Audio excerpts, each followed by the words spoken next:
Lanjut, silakan Bu. Terima kasih Pak Menko Polhukam, Pak Mahfud. Pertama saya ingin menyampaikan bahwa selama ini kami Kementerian Keuangan dengan PPATK dan Pak Menko sebagai ketua tim, kita bekerja dan memiliki komitmen yang sama untuk memerangi dan memberantas tindak pidana pencucian uang maupun korupsi. Dan dengan adanya kerjasama yang baik inilah kemudian kita akan terus menggunakan semua resource yang ada di dalam rangka memperkuat termasuk di dalam mencari data, mengklarifikasikan data untuk bisa melaksanakan satu, mencegah, kalaupun tidak bisa dicegah, diberantas adanya tindakan korupsi maupun tindak pidana pencucian uang. Saya ingin mengklarifikasikan karena berbagai informasi yang memang sudah sangat simpang siur. Satu, Pak Ivan sebagai Kepala PPATK mengirimkan surat kepada Menteri Keuangan pada tanggal 7 Maret 2023. Surat dengan nomor SR 2748 garis miring AT.01.01 garis miring 3 Romawi garis miring 2023. 7 Maret 2023. Surat dari Kepala PPATK ini berisi seluruh surat-surat PPATK kepada Kementerian Keuangan terutama Inspektorat Jenderal dari periode 2009 hingga 2023. Ada 196 surat.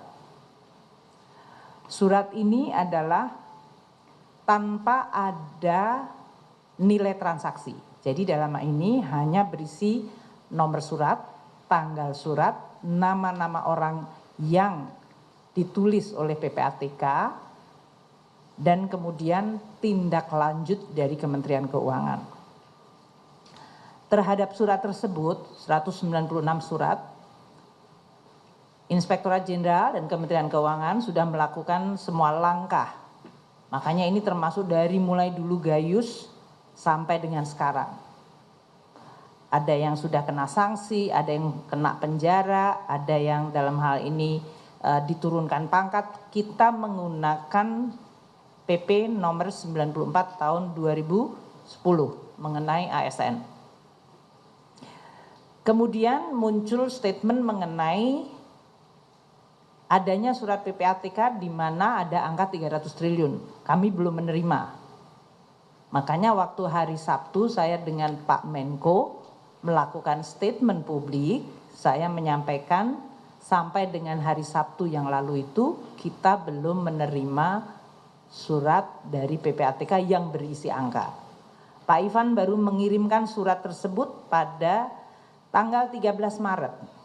Jadi waktu saya dengan Pak Menko menyampaikan di Kementerian Keuangan adalah tanggal 11 Maret. Itu kita belum menerima. Kami baru menerima surat kedua dari Kepala PPATK nomor SR garis miring 3160 garis miring AT.0101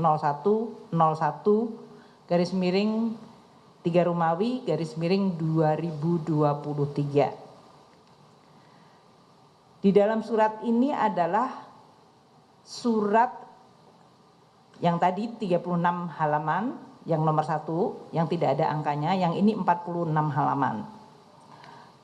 Lampirannya berisi rekapitulasi data hasil analisa dan hasil pemeriksaan, serta informasi transaksi keuangan berkaitan dengan tugas dan fungsi untuk Kementerian Keuangan 2009 sampai dengan 2023. Lampirannya itu daftar surat yang ada di situ 300 surat dengan nilai transaksi 349 triliun rupiah. Nah, kami ingin sampaikan sebagai berikut.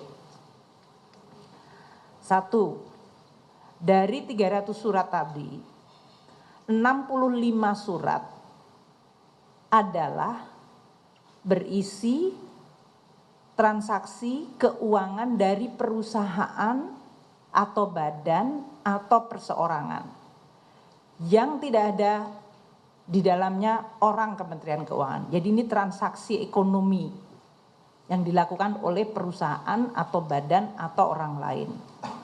Namun karena menyangkut tugas dan fungsi Kementerian Keuangan, terutama menyangkut ekspor, import, maka kemudian dia dikirimkan oleh PPATK kepada kami. 65 surat itu nilainya 253 triliun. Artinya PPATK menengarai adanya transaksi di dalam perekonomian, entah itu perdagangan, entah itu pergantian properti, yang ditengarai ada mencurigakan, dan itu kemudian dikirim ke Kemenku supaya Kemenku bisa memfollow up, menindaklanjuti sesuai dengan tugas dan fungsi kita. 99 surat dari 300 surat tadi ya, adalah surat PPATK kepada aparat penegak hukum dan nilai transaksinya 74 triliun. Jadi dalam ini aparat penegak hukum. Sedangkan ada 135 surat dari PPATK tadi yang menyangkut ada nama Kementerian Keuangan, nama pegawai Kementerian Keuangan.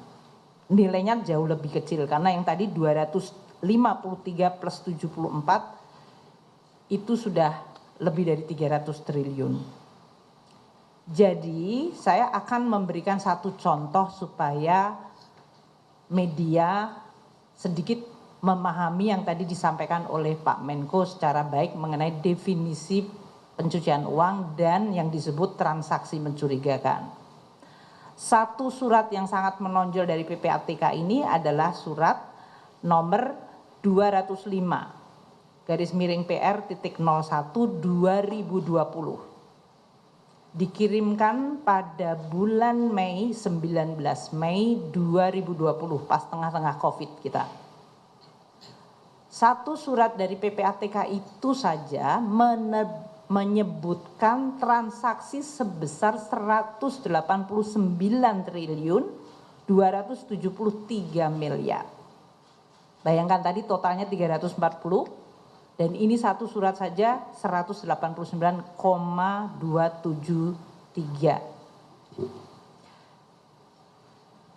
Tentu saja karena ini angkanya besar langsung kita melakukan penyelidikan dan saya minta seluruh pajak, bea cukai untuk melihat surat tersebut dan melihat dan meneliti apa yang menjadi data dan informasi. Disebutkan oleh PPATK ada 15 individu dan entitas, itu perusahaan dan nama orang, yang tersangkut 189,273 triliun tersebut. Ini adalah transaksi 2017 hingga 2019, sebelum pandemi. Ternyata sesudah dilihat surat tersebut, satu faktanya.